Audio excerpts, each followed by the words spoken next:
Hey everybody, it's Corey. We're back with Blue Talks after our little break. We had a chance to have a quick break in between. We don't normally get that opportunity, so I was okay with taking that. And I feel it's also great because it gives us a fresh start again with a fresh new guest. And so excited. As you can see by the screen, we already have our guest on with us. So Debora Hollick, first of all, so excited to have you on board. And secondly, did I pronounce your last name properly? I always worry about last names when I don't ask. And third, can you tell us just a little bit about yourself before we jump right in? Well, I'm very excited to be here with you and Kelly today. I'm excited to be one of your authors in the collaboration book 3 of Business, Life, and the Universe right here. Yeah. And behind me. I've got mine up on the bookshelf. Very honored to be part of that. I've been a business owner for many years now. I have a strong background in sales, and I grew up on a farm in northern Saskatchewan, I should say, and had a pretty well-rounded upbringing. You know, I enjoyed growing up on the farm and whatnot. I come from a decent-sized family, lots of relatives, so it was always good. And so lots of different experiences, and a lot of those experiences shaped who I am today. I branched out on my own a long time ago. So it's, like being an entrepreneur, you have your ups and downs, and the ups are great, the downs not so much. And I've learned my part in those downs. And as my title says in the book, listen to the whispers or get the 2x4. I've had a few. I so love that. That's amazing. And yeah, I think one of the things you learn about entrepreneurship as you continue down this path is that anybody who says that they haven't had any difficulties or challenges or faced any obstacles or made mistakes in entrepreneurship, the only thing I can say is that they haven't been doing enough yet, because entrepreneurship does not.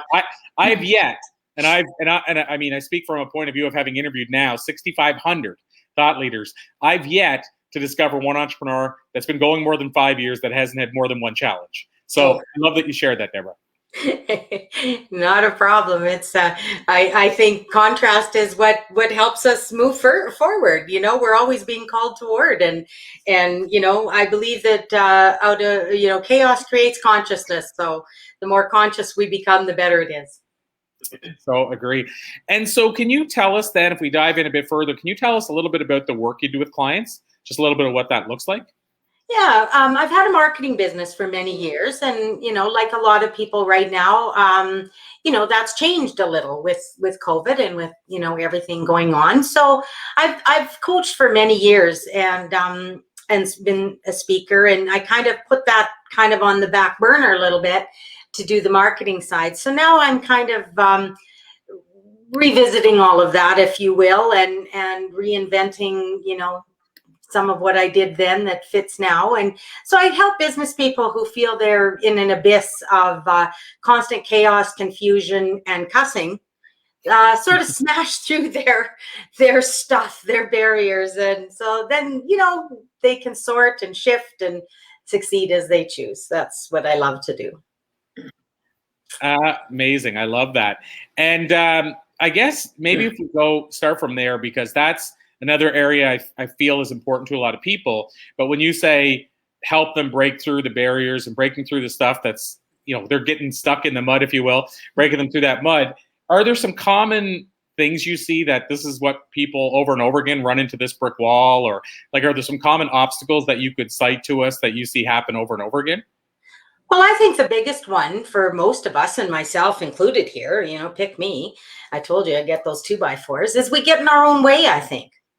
I've been in my own way, and when I move out of the way and let the universe orchestrate it and go with the flow and go with the path of least resistance, my life is pretty darn good. And so I've noticed that I'm not much different than most. And so I'd like to help people, identify their path of least resistance and what they're being called toward, and work through what they feel they're fearful about. We've all got fears, and fear is just a thought, really. It's it's really not anything to get overly excited over, but we tend to put it up there in the forefront. And as soon as we give it a lesser meaning and we work through it, I think that people move on. So when people can get on their path of least resistance, and when I'm saying that, I'm not saying that the path of least resistance is no resistance. It's just where there's the most positive energy propelling them forward. And as people get to work through that, I find it to be pretty successful. Amazing. And Kelly, I mean, I don't want to take all your thunder. Kelly, did you want to jump in there as well? Did you have anything you want to ask Debora as well in that regard? I love what you're talking about, being hit over the head by a two by four, because a lot of times we get those little whispers of our heart that telling us what to do, and we ignore them. And I know I've had a few 2x4s in my life too. And, a lot of times the reason we have those challenges or complications is because the universe is trying to steer us into another direction. And I find a lot of times some people might think, well, they're putting these challenges in front of us to see how high we're going to jump to get over it. But I think sometimes it's just a redirection of a whole new thing that we're supposed to do. Exactly. We don't, when we're driving down the highway, when we see a road barrier, none of us get out of our cars and jump up and down and scream and yell and why is this here? We just go a different way. Oh, well, it's saying go over here. How come that's so easy on the highway? It's so true. And I don't know the answer to that, because it's like, I find it's like the same thing when people talk about, and again, like you said earlier, I'm the same, I'm no better, but it's the same with when people have, for example, challenges with eating healthy. And yet we all, I think, inherently know what eating healthy is. We all know what types of food we should be eating. We've heard it a million times, but it doesn't mean it's easy to do. And it doesn't mean we follow through on it, right? Like, it's the same idea. So you could say, well, how come we have to be hit over the head with a 2x4 knowing what we're supposed to do? But it seems like as people, we have to make the mistakes over and over again to learn what not to do the next time. I agree with that. And I think what we're focusing on, and I'm going to speak to the eating healthy part, because I for sure like lots of things that aren't quite so healthy, but I really like the healthy stuff too. But, one of the things I focus on the most in my life is not being overweight. And I did that from a very young age when I wasn't overweight and was, constantly consumed with it. And guess what I got? And guess where I still am, because what am I still constantly consumed with? And sometimes when you go, oh, to heck with it, just go with the flow, everything just goes a lot easier. And you step on the scale and all of a sudden you go, well, how can that be? And anyway, no, I love that, and I think it is so true. And I mean, it's also true what you said. I mean, I've been talking about this a lot lately. But the fact that, and I say talking about it, I just mean like having conversations with a lot of people about it, but the idea around what you think and what you put your focus on, how you're obviously going to get more of it if you keep thinking about it. Oh. It's like how we say, whatever the it is. So it could be, why can't I get out of debt? And as we all know now, if we believe in the law of attraction and all those things, what do we get? We get more debt. Every time we ask the question, why can't I get out of debt? We get more of it. Because as they say, the universe doesn't hear the why can't I? They just hears the big word there, which is debt. Oh, you want more debt? Okay, I'll send more your way. And so, same idea, right? I feel like there is a work involved in us training ourselves not to think that way all the time, but you have to do the work. It's For like, sure. I remember this, that somebody told me once that went to AA a lot, and they said, essentially, faith works if you do the work. AA works if you do the work. But if you don't do the work, you could go out there and say, oh, that thing's all crap and it doesn't work for anybody. Right. The people I know that have invested spent their time in it and have immersed themselves in it, they have had positive results. So I think it's the same thing. I think if we constantly ask ourselves over and over again, why can't I get rid of this? Why can't I do that? We're probably going to get more of this or that. Oh, for sure. I think that anybody can prove that to themselves. And I think if we look back over our lives and where our headspace was and our emotions, I think emotions play a real big part in things.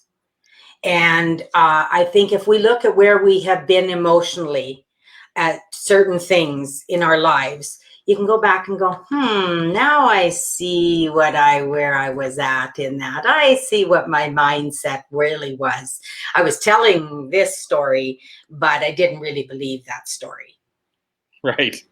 Absolutely. Yeah, that's well, there's another thing. And I mean, I didn't mean to go down this path, but I might as well for a second. It's another thing. It's like the idea of, are we really believing it? So, for example, when you talk about manifestation and law of attraction and stuff like that, some people say, well, I couldn't manifest this because, or it didn't work because. But I was reading a book by a guy named Neville, and he has, I can't remember his last name, Neville Goddard is what his name is. And he's this thought leader from back in the day. So he's, from pre-Napoleon Hill. And one of the things that he said was that he talked about how there's one thing is to say, I believe this, like I am rich, I'm abundant, I'm successful. But inside, do you actually, have you actually felt it? Like, do you feel it in your bones? So do you believe it, or are you saying you believe it? Exactly. And I think there's a difference there. So when people say the law of attraction doesn't work, the question is, do they really believe when they're saying, I am already in possession of this? Do they really feel like or believe they are in possession of it? Or have they been told that you're supposed to talk that way to get it? But here you just said the key word. You said, do they really feel? And right. Therein lies the key for everything, is what we actually feel about something. I believe. That's my belief system. And so when we can find, maybe we do start off saying, I'm rich, I'm abundant, I'm slim, I'm healthy, I'm this, I'm that. And maybe it doesn't feel so much. But as we start looking for reasons to feel that way, as we see the richness abundance, as we notice what's healthy about us, okay, my toe hurts today, but gee, my hands are really feeling great. My back doesn't hurt. So who cares about a little sore toe? You can start to feel differently, right? And once you start feeling those feelings, then you get more of that. You get more, and people call it alignment. Some people don't agree with it, but I say everybody just prove it for yourself. You don't need some guru to come along and tell you that. It's just life to me. Yeah, and I like what you just said too, because I think it also comes back to it's what you believe. In other words, you don't need to believe it for somebody else. You don't need to try it for somebody else. If it works for you, great. If you think it's all a bunch of crap, great. Then you'll get that's what you'll get if you try it. So yeah, I totally agree with you.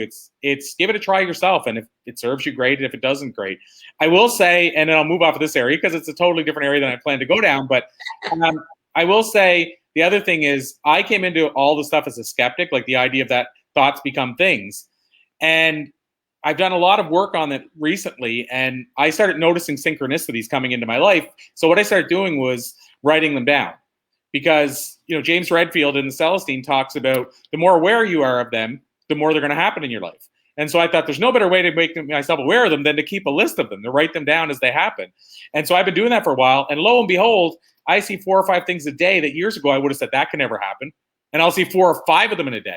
So as somebody who came into it as a complete skeptic and thought it was, for lack of a better way of saying it, gypsy work, I didn't know what it was, but I didn't think it was for me. And here I am more sold than I've ever been because I'm witnessing them happening daily. So to your point, Debora, I think like anything with that, you have to lean in, see if it speaks to you. If it doesn't, lean back out. If it does, stay leaned in. Exactly. And one more thing to that, celebrate those things. Celebrate them. Yeah, I agree with you. I should start doing that. The more you celebrate those, some people call them wins, some people call them accomplishments, some people just call them luck.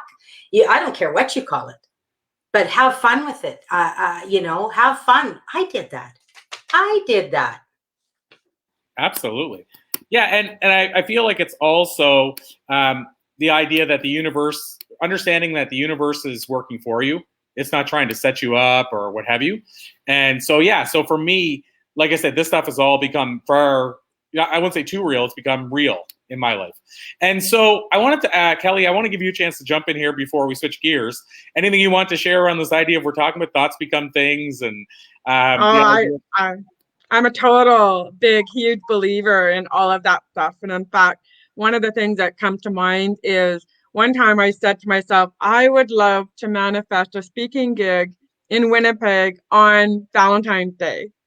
And because I wanted to see a friend of mine. And sure enough, within a week or two, a school had contacted me and said, hey, do you want to come and speak at our school on Valentine's Day? We're doing a special thing, celebrate love with friends and all that. And I just shook my head because I was like, oh my God, this really does work, right? And it's just amazing how precise you can get and things will happen for you. Even when I wanted to meet Wayne Dyer, and I said to myself, I'd really love to meet Wayne Dyer and Doreen Virtue. And sure enough, on Facebook, up popped up this conference that Hay House was doing. Wayne Dyer, Doreen Virtue were the speakers. And then I said to myself, okay, show me the money, because at that time I didn't have the money to go. And sure enough, a week later, I got a check in the mail for $1,500. Plus, the credit card company upped my limit $1,000. And it was like, there you go, there's the money. And so I went, and sure enough, I was able to give Wayne Wayne and Doreen, one of my blankets that say, you are loved, you are needed, you are wanted. They got the first 5 prototypes. And get this, Wayne Dyer passed away 3 months later. Wow. So if I wouldn't have gone, I would have been kicking myself in the butt for not going. But it was just all these little synchronicities that lined up. And, I was able to go and talk to him and get a picture with him and everything. So I was just so grateful for all the synchronicities that lined up to make that happen for me. And, Kelly, none of that surprises me at all. And it's kind of interesting you say that, because the conference you went to, I don't know this for sure, but I'm willing to bet it was the conference right before the one we went to, because Shelly and I bought tickets to go to the Hay House conference that Wayne was involved in, and it was the one when he passed away about a week before. So we went to the one we went to. Now, I had seen Wayne live before that, but the one we went to, he had passed away just a week before. So if you say it was 3 months, the one you went to, he passed away 3 months after. Yep. We had to be at the opposite conferences. Like ours was in Orlando, Florida. But yeah, I mean, it's just amazing. And to talk about synchronicity, at that conference we went to, that's where I met Elise. And so Elise is the person that co-hosts my other Blue Talks event with me. We met there. That was almost 6 years ago. I reached out on Facebook. We kept in contact, and here we are co-hosting a show together now. So that's so incredible. It is. I love it. The synchronicities that come from stuff is just amazing. So Debora, we talked. I wanted to switch away from this. I wanted to go down that path for a few minutes and then switch away. I wanted to ask you as well about COVID, because you talked about COVID and it changed things. So can you talk about what life looks like now? Like, in other words, COVID had you pivot and make different moves and changes. Has it been for the better? As COVID, have you embraced it? Like what it put you through and all that kind of stuff? I always like to hear everybody's been dealing with COVID. Well, I haven't had COVID. No. I mean, but it affected my clients. I mean, the day, that they basically shut things down the first time, my income, my business was done. And not that, just because my clients were affected so badly. And so if the clients don't have the work, they can't pay you to do anything. And it affected everything we did. So it gave me, I just looked at it as an opportunity to go back to what I was doing, many, many years ago, where I was speaking and I was, doing more, intuitive coaching or consulting, and just, getting back more into that, taking a look at, what do I really want to be doing? I love both my businesses. I've got my Our Insightful Solutions business, which is the marketing, and I've got the Smash Through Mentor business, which is the intuitive coaching and consulting. So I'm kind of a split personality. So it's not the first time I've had to reinvent myself. I believe as entrepreneurs, you better be ready to get reinventing yourself most of the time, because life changes and life throws you curveballs, and life happens for you, not to you. And sometimes that's a little hard to get your head wrapped around, but you just got to do it, and you move forward, and you be grateful for everything there is. And yeah, so that's kind of what it's given me a chance to focus on. So I'm, focusing more on the intuitive coaching side and helping people get through their stuff. I seem to get ideas when stuff comes through me and people go, oh, that's exactly what I needed to hear. Oh, how did you know that? And I love that, because it's like, I always say they, and they just give me everything I need at the time. And when it helps someone else, that makes my heart sing. Amazing. And how about, I guess, on the other side of things, when we talked about marketing, in your perspective and based on what you've seen, how has marketing changed? Like, what have you seen, in terms of the marketing world, COVID versus pre-COVID? Well, our marketing that we've done in the past, I mean, I've helped people with marketing campaigns and things like that, and things for their website and everything. But what we've done in the past is introduce products and services business to business. So we do the toughest part of the salesperson's job. We're the one who finds out who's the decision maker. Is there a legitimate interest and need for whatever our clients are offering? And we do our best to develop that relationship. So developing relationships now, to me, has become even more challenging, because try to get somebody on the phone nowadays, so it's just very, very different than it was. People aren't in their offices. People are working from home. They're getting messages. They're, this sort of stuff. And they're getting a lot of calls. So it's just really changed. So I think people are doing more now with social media, Clubhouse, many platforms. And we're blessed to live in a day and age where there are this many platforms. So it's changed. I mean, all of that has played a part, email and LinkedIn and Facebook and everything. But the actual getting to speak to people now is a whole different ballgame. Yeah, that's such a great point. That's something I haven't heard anybody else bring up about what the world looks like now in terms of connecting with people, in the sense that, it's funny because I'm kind of in a different world now than I used to be. But early on in my career and a large part of my speaking career, I was on the phone with clients. So I learned early on, and this is for anybody that wants to get into speaking post-COVID, like let's, assume all the live events came back. One of the things that I found where people struggled. Now, you have to classify or clarify what you want to be as a speaker. But for people who want to do what Kelly and I did, where you're paid before you walk in the door, so you're not selling, you can sell stuff there, but you're not having to sell anything to get paid for the talk.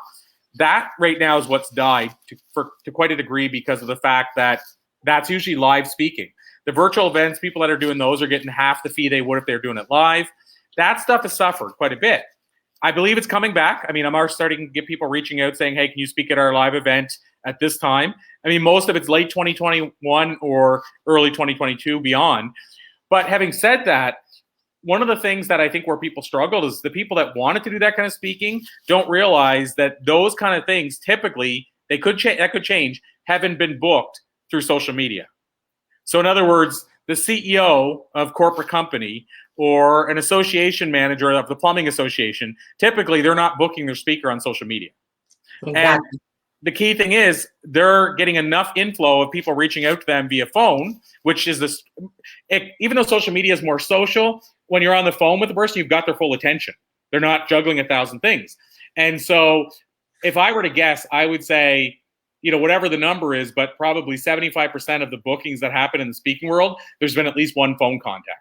Yeah, I'm talking live speaking now.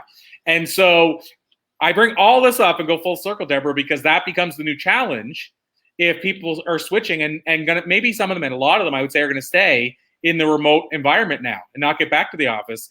How do you reach that person that used to be able to call on the phone and talk to at their office, if now they're given the liberty with their company to not have to answer the phone anymore?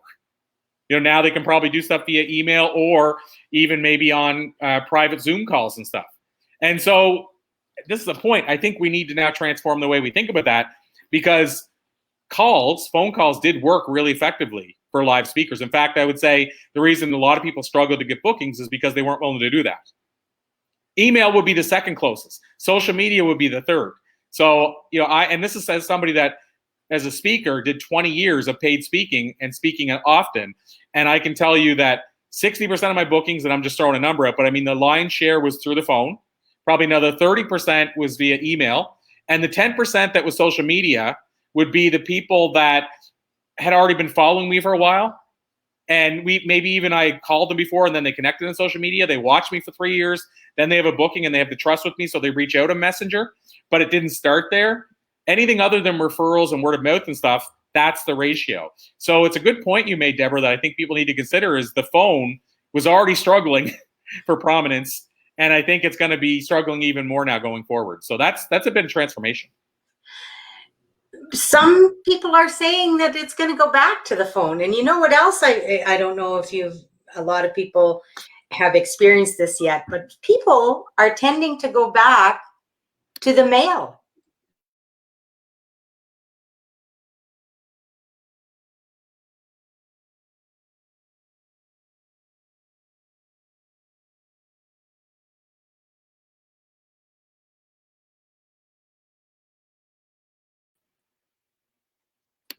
Oh, like, I was just going to jump in because it looks like I was the only one left.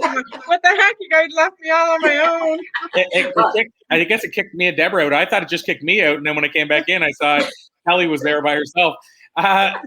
That's so weird. And then my son brought me some waffles. They're little heart-shaped waffles. Oh, boom. So there's 3 of them, one for each of you. Oh, great. And whenever I got kicked out, it said Facebook is experiencing technical issues, but I think it's even outside of what we're doing. But who knows? We're back. We're all back now, so that's what matters. Maybe Facebook didn't like it when I mentioned the mail. Yeah, well, that said, I'm going to pull you back into that. So hopefully Facebook likes it the second time, because you were right. You're right saying, I don't know if people noticed, but the mail is making a comeback. And I'm going to say, I'll let you jump back in there, Debora, but I'm going to say, yes, I have noticed that. And we're starting to use that for mailers for like books and stuff to get them in the hands of really big influencers. We're using the mail. We're not using email and saying, hey, do you want an ebook or PDF? We're sending physical books. Yeah, and you know what? If you recall, I mean, things seem to be cyclical, right? We know that in life, right? It's not unlike seasons and, weather in lots of ways, And, but so for a long time, and like I say, I've been in the business world a while and seen many, many changes. And I remember when email first came in, like that's like a dinosaur, And so I was in my business and, all of a sudden, you got people saying, oh, send me an email. And you're going, well, why can't we just talk, But anyway, you go with the flow and you make your changes and you adapt. And so for a while, it got to where people only wanted things by email. And then, people, I don't know about you, but I get a lot of emails in a day. So now people do email dumps early in the morning, right? So you don't want to send your stuff early in the morning. You want to get it after they've done their email dump. And so now people don't get anything in the mail. So when they get something in the mail, you say, wow, I got something in the mail. It's not a bill and most people don't even get bills in the mail anymore. So now they get something in the mail. It's like, whoa, somebody sent me something and they open it up. So it's kind of wonderful, but it should be something decent. I think if you want somebody to open something, you make it worth their while. Yeah, to that point, that's why I order stuff, I think, from Amazon, as I like getting the stuff in the mail. Yay, look, I got something. But really, I triggered the something. It's like buying yourself a birthday card and mailing it to yourself. But I get excited, like, to open a book. It doesn't have to be a book. We order, like, stuff for the house. We order stuff online, and it's not because we don't want to support local. It's just we can't buy much local. We're in a small little town, and, there's hardly anywhere you could buy certain items that we want. But it's exciting to get it in the mail, if I'm being honest.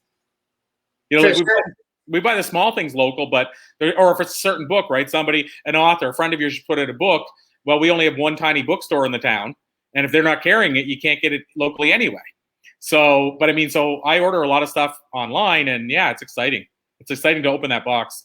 And my mail actually goes to my mother's because, well, we always had it set that way when I was traveling so much as a speaker, and we just haven't changed it much. So anyway, she always sends me messages, and I tell her to open it, and she'll open it, and it'll be a picture of a book I ordered, and it's exciting. I get the benefit twice because she opens it and I see the picture, and then I get to go pick it up. So I agree with you. We like the mail. Yeah, that's like why people shouldn't shy away from sending a picture of something as a gift if something's going to be late, because people get the fun. And I always say to people, well, send them the picture of it, or put that in the birthday card or the Christmas card or whatever, and let them know they have something, that's coming later, so they get the benefit twice. It's better than not sending it at all because it's going to be late. So I agree with you completely.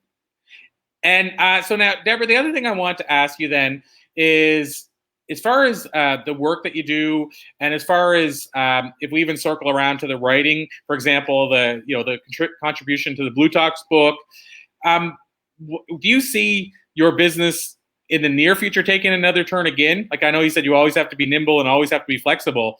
Do you see it taking another turn again, or do you feel like now, and I want to circle back to the book in a second, but do you feel like now you're grounded where you're supposed to be for the time being, or do you feel like it's going to be another jump again? I think it's sort of a bit of a merry-go-round. I think, you get ready and you do this. I'm not going to turn down ethical work from a company that wants us to do marketing for them, because I feel it's honorable work. I think doing the toughest part of a salesperson's job is important. It's hard.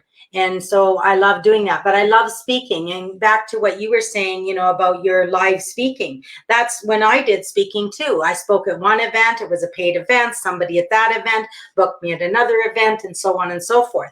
So that's, how it went in those days. We got paid. We got on the stage. We spoke for an hour or whatever it was. And, you did your thing and away you went, and it was wonderful. With now, I plan on, continuing the writing. I'm a contributor for the writing with Maria Ray's Life Coach Journal, which I know you guys are part of too, and that's exciting. And I thank you for introducing me to Maria, Corey. So thank you for that. I am looking at doing more speaking and lots more writing, as Kelly's aware of. I don't know if you've heard of my Live Life and Wow. I think you have, Corey. And Live Life and Wow to me is wonder, openness, and wisdom. And I'm in the process of, with Kelly's help, writing a book on that. And it's going to be a nice short book of wows. And, I think there's wow in every different language. And I think there's wow that's fun and wow that's not so much fun. And I want to share that with people. And I'd like, my goal is to get people thinking differently, get people looking at the wonder of life instead of the woes. That's where I want to be. And through the speaking events, I think they'll be more fun, I think, and more interactive if they're in-person events. However, I think there's a place for them online too, and I want to benefit veterans. I believe veterans in North America are not treated as well as maybe they could be or should be. And I'm a real fan of the fact that our freedoms and our choices come from people who were willing to step up and pay the ultimate sacrifice for our lives and for our freedoms. So I don't take that lightly, and I'd like to find a way to give back, and that's what I want to do. So I also have a collaborative book that I've introduced, and thanks to Kelly in her last event, where she allowed me to share that with people. So with her permission, I did, and I've got several people who are interested in collaborating in that. So I'm excited about that, and I'm excited about doing those events. So it's lots of unfolding and exciting things. Oh, that's amazing. I love hearing that. And I guess on the writing side, as we start to wind down, because I know that's Kelly's, one of her favorite areas. So on the writing side, then what I'd love to ask you about, Debora, is do you have a process? Like, for example, when you wrote the chapter in our book, do you have a process that you go through when you're writing, in the sense that, do you like map it out beforehand? Do you sit with it and sort of meditate on it? Do you just jump in and start typing and it just comes together as you do it. And you could even talk about the book you're working on with Kelly and writing with Maria. Like, what's your writing process? And I ask that because some people have no process. Some people have a really detailed process. So I just love to hear how you come together with what you're writing. I'm going to say yes to all of the above. Okay. That's great. My biggest process goes something like, okay, you guys, I have to have this article done. So can somebody please give me the ideas and what you want me to write about? And that's kind of how it goes. And then next thing you know, either pen is in hand or I'm, at the computer. I have one of my programs that I'm about to launch here fairly soon called Stepping Forward into Conscious Expansion. And it was basically a divine download. It just basically was. The same with Live Life and Wow. It was a divine download. I was told, this is what you're supposed to be doing. And this is what we want you to do. And they give me little bits. And when I say they, I'm talking the universe, angels, you call it whatever you want. I say they, you guys, I'm often, okay, you guys, let's go to work now. Come on now, we need some help. And you got to ask. You got to ask or it doesn't come because they can only help you with permission, right? So, but yeah, I'm just going to say yes to all of the above. Sometimes I go through a bit of a process. Okay, I'm doing this, and this. Sometimes I just sit down and it comes. Sometimes it's little bits here. Oh, I remember I wrote that down 15 years ago. Oh, where's that book? I know I have it and stuff like that. So that's, I think a process, the way Kelly does it is really awesome. And there's, many other processes out there, but I'm just going to say yes. I love it.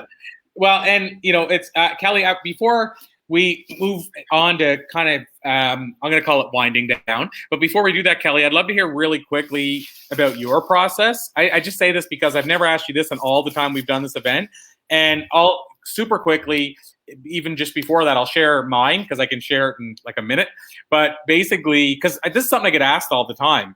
And so it intrigues me how everybody writes differently. So for me, personally, I don't have an outline. And I'm talking even a full book. So I don't sit there and go, okay, the book's going to start here. These are the 12 chapters. And I, by the way, I wish I could, because I think that's an easier way to write perhaps, and more, more strategic and more aligned. But for me, I actually, whether it's fiction or nonfiction, I start typing and whatever I'm writing about, whoever I'm writing about comes to life as I'm writing it. So if I wrote a parable book, like a tale, if you will, or an adventure book, I'm looking at it over here right on my shelf. And that book, the characters, once I decided who they were, they came to life throughout the whole book. And I never stopped once to say, why would they do this? Why is this guy smoking a cigarette? Nothing. It's like almost like I channeled the book. That's how I've written both fiction and nonfiction my whole life. I've never actually put an outline on a wall or nothing, even though, again, I think that would be a lot more structured. But Kelly, I'd love to hear your thoughts because I've never asked you that. Well, I'm kind of like Debora, where I have to be inspired to write. So I'm not one of these people that, a lot of book coaches will say, you got to write 30 minutes every day. And if you do that for a month, you'll have a book. I have to be inspired.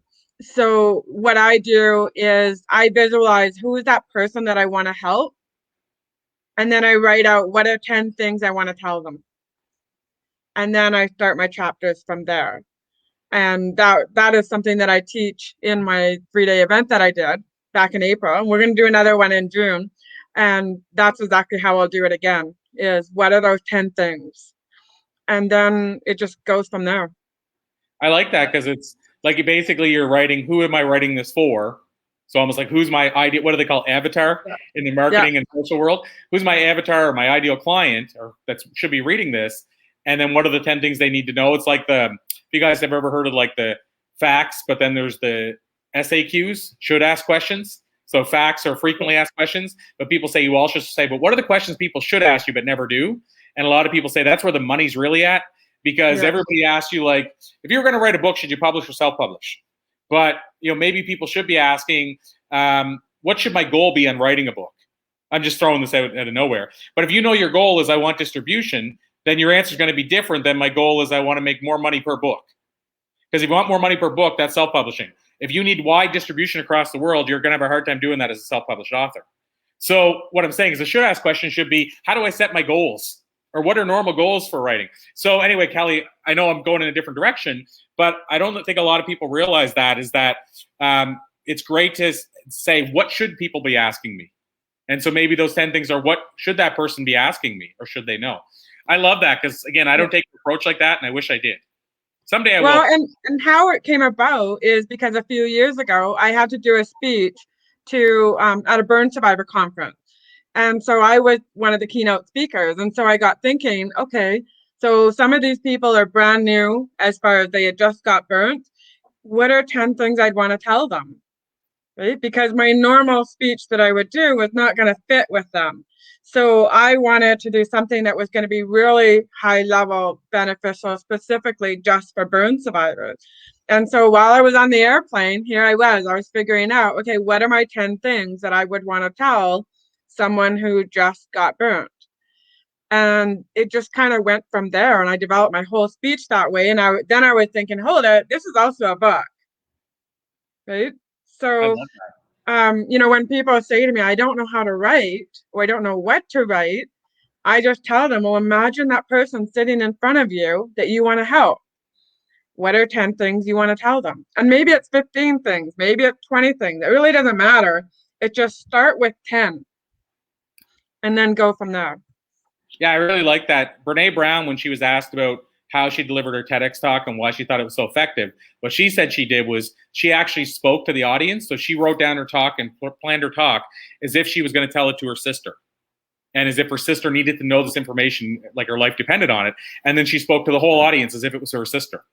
And I think that's similar, right? Like figuring out what if I was sitting across from my brother and he needed to know 10 things, what are they? So I love that type of structure. And I wish I had more of that. And I will say, when I said that I don't do an outline, what I do is I visualize. So I know the end and the beginning of the book. Like right now I'm working on a book, and I'll reveal more of it soon, but I'm planning to write the book in July. But as I'm going through my day, every time I get inspired on something, I'll text myself something or message myself something. And so I already can picture how the book's coming together. I know what the basis of the book's going to be, but I don't know what the characters are going to say, or any of the dialogue, or any of that type of thing. And that's when I'll just sit down and write. And this is the most I've flushed out. Normally I just jump down, sit on the computer and type. But when you said about doing 30 minutes a day, I can't do that. I can't go, I'm going to go all year and type 30 minutes a day. For me, once I decide I'm writing, then I'm just obsessed. Like, I want to keep writing until it's done. And I say that, I mean, I wouldn't go like round the clock, but I mean, I might go 4 hours a day and finish it in a month. And that's just the way I write. So I'm totally that way. And in fact, about when I did my, which book was it? Oh, I think it was Self-Esteem Doesn't Come in a Bottle. And one of my friends said to me, well, hey, you want to come, like, can we get together? And I was at the lake. And I said, you're more than welcome to come visit me, but I'm in writing mode. So that means that while my kids are playing at the lake, I am sitting on the beach and I'm writing. So you're welcome to come and write with me if you like. But I'm not going to be doing a whole lot of talking. And she's like, no problem, because she's a journaler. So she just loved it, because her and I both sat on the beach. We were both writing and, enjoying each other's company. But I'm just like you, Corey. When I'm in writing mode, I'm obsessed and you can't stop me. Love it.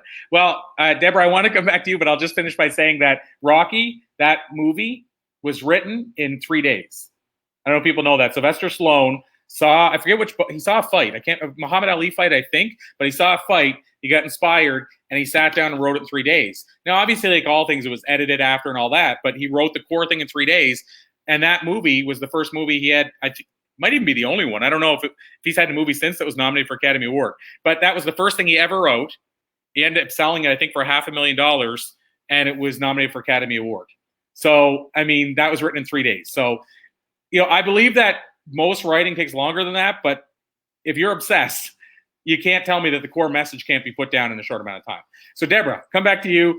Anything you want to add there before I just ask you the last couple of quick questions? No, I was just going to say some of the greatest songs ever written. If you've heard, writers and songwriters have said some of them are like in 10 minutes, because it just comes. And when I know a lot of people don't like the word channeled, but that's to me what it is. And I think Kelly's program, the way she does the 10 steps, is absolutely fabulous for someone who doesn't feel they channel. I believe everybody channels, and that's a whole nother program. But I think that for people who are struggling a bit, I love Kelly's, 10 steps. But for people like you and I and many others, I believe in writing when you're inspired. I believe in writing when you're thinking. If you get a thought, I send myself emails in the middle of the night. If I get up and I've got a thought, off goes an email, or I run and write it down or something. So it's like you just do it when it comes.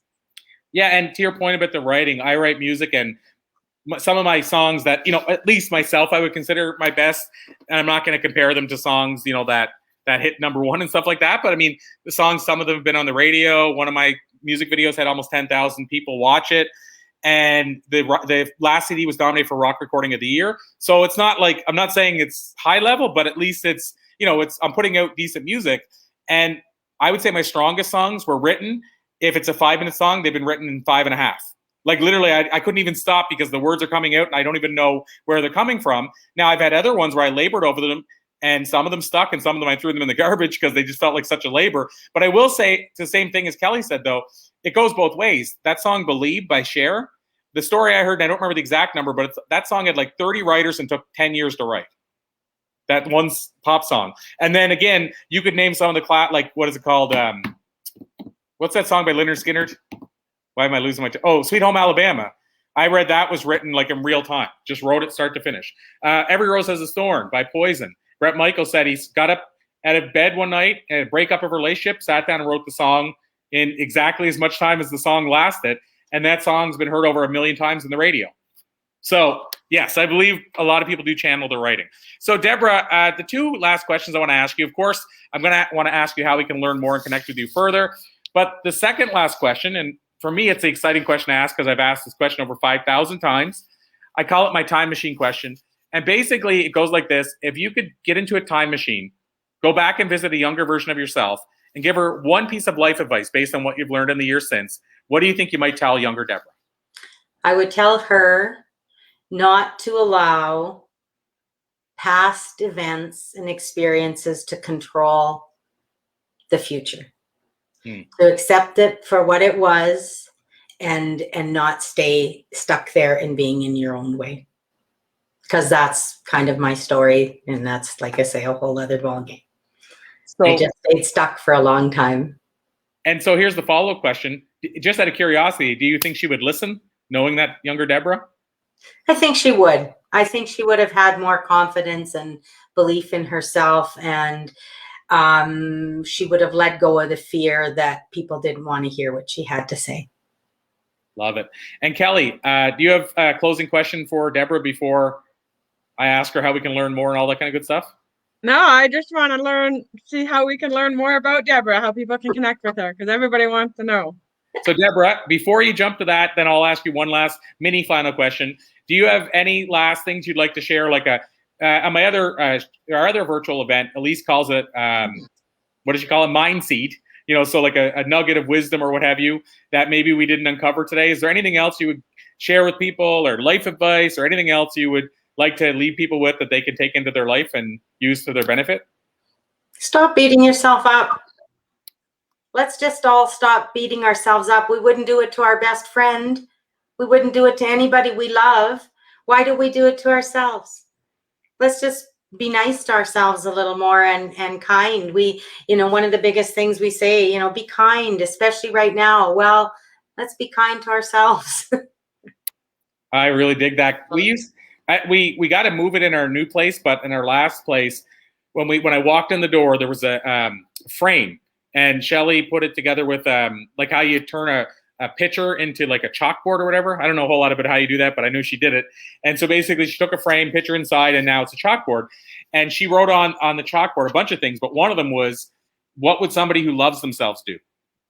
And that's the thing I saw when I came in every day. And I decided to use that with decisions I made. Like, if I loved myself, would I do this? If I loved myself, would I do this? And it's amazing how powerful that can be. I'm not going to judge what anybody else does, but it's like smoking, right? Like if you're not a smoker now, whether you are or not, I guess, but I have friends that are smokers. I'm not judging it. But if you actually got deep down into that, if you love yourself, would you smoke? Most people would probably say no. And I should clarify. I'm not saying they don't love themselves. I'm saying, like, if you ask, like, if you're let's say your cousin said, "Should I smoke?" and you weren't a smoker, what would you say? You know, so if that's what you say to them, think about what you're saying to yourself. Yeah, exactly. So I think about decisions all the time. How would I answer that? And so it's easier probably to say to somebody else, because we either want to believe we love ourselves or we want to do work there. But even if you ask, what would I do, and what would I do to help somebody else? What would I tell somebody else if they ask me this question? And if you made your decision based on how you answer that, I think that's probably 90% of what it takes, you know, to make things happen for you.